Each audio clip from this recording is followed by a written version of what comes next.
মধ্যপ্রাচ্যের এক চরম সংকটকালে ছবি তুলতে একসঙ্গে দাঁড়িয়েছেন মুসলিম বিশ্বের সব রথী মহারথীরা। এ দৃশ্য কাতারের রাজধানী দোহার। কাতারের আমির তামিম বিন হামাদ আল থানির আমন্ত্রণে সেখানে সবাই গেছেন আরব ইসলামিক সম্মেলনে যোগ দিতে। সম্মেলনের উদ্দেশ্য ইসরায়েলের আগ্রাসন থেকে গাজাকে বাঁচানো, সাথে সাথে বিপদে পড়লে নিজেরাও কিভাবে রক্ষা পাবেন সেই পথ খুঁজে বের করা। কারণ খোদ কাতারের রাজধানী দোহায় গেল মঙ্গলবার ইসরায়েলের বিমান হামলা হয়। হামাস নেতাদের লক্ষ্য করে ওই হামলায় মারা গেছেন কাতারি এক নিরাপত্তা কর্মকর্তা সহ অন্তত ৬ জন।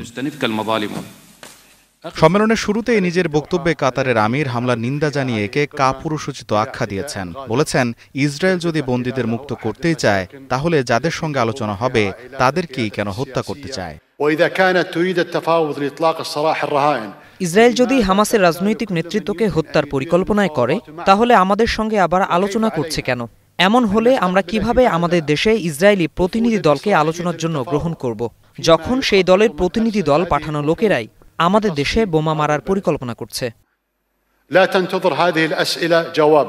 শুধু নিন্দা দিয়ে মিসাইল ঠেকানো যাবে না বলে মন্তব্য করেছেন মালয়েশিয়ার প্রধানমন্ত্রী আনোয়ার ইব্রাহিম। কথার জোরে ইসরায়েলের আগ্রাসন বন্ধ করা সম্ভব নয়। বক্তব্য আর বিবৃতি শুনে শুনে মানুষ এখন ক্লান্ত, অথচ ইসরায়েল হামলা চালিয়ে যাচ্ছে।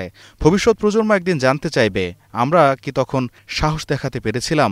আমরা কারো কাছে তাদের ন্যূনতম দায়িত্বের চেয়েও বেশি কিছু চাই না। কিন্তু বাস্তবতা হলো, শুধু নিন্দা বা বিবৃতি ফিলিস্তিনকে মুক্ত করতে পারবে না। এজন্য কঠোর শাস্তিমূলক ব্যবস্থা নিতে হবে। ইসরায়েলের সঙ্গে কূটনৈতিক সম্পর্ক যোগাযোগ বন্ধ করতে হবে। ইসরায়েলের বিরুদ্ধে দাঁড়াতে মুসলিম নেতাদের একতা ও সংহতি জোরদার করা উচিত বলে মন্তব্য করেন ইরানের প্রেসিডেন্ট পেজেশকিয়ান। বলেন, গেল জুনে 12 দিনের যুদ্ধে ইসরায়েল শুধু ইরানের সার্বভৌমত্বই লঙ্ঘন করেনি, ইরানি জনগণের সম্মানও ক্ষুণ্ণ করেছে। আমরা স্পষ্টভাবে জানিয়ে দিচ্ছি, আর কোনো অপরাধ সহ্য করা হবে না।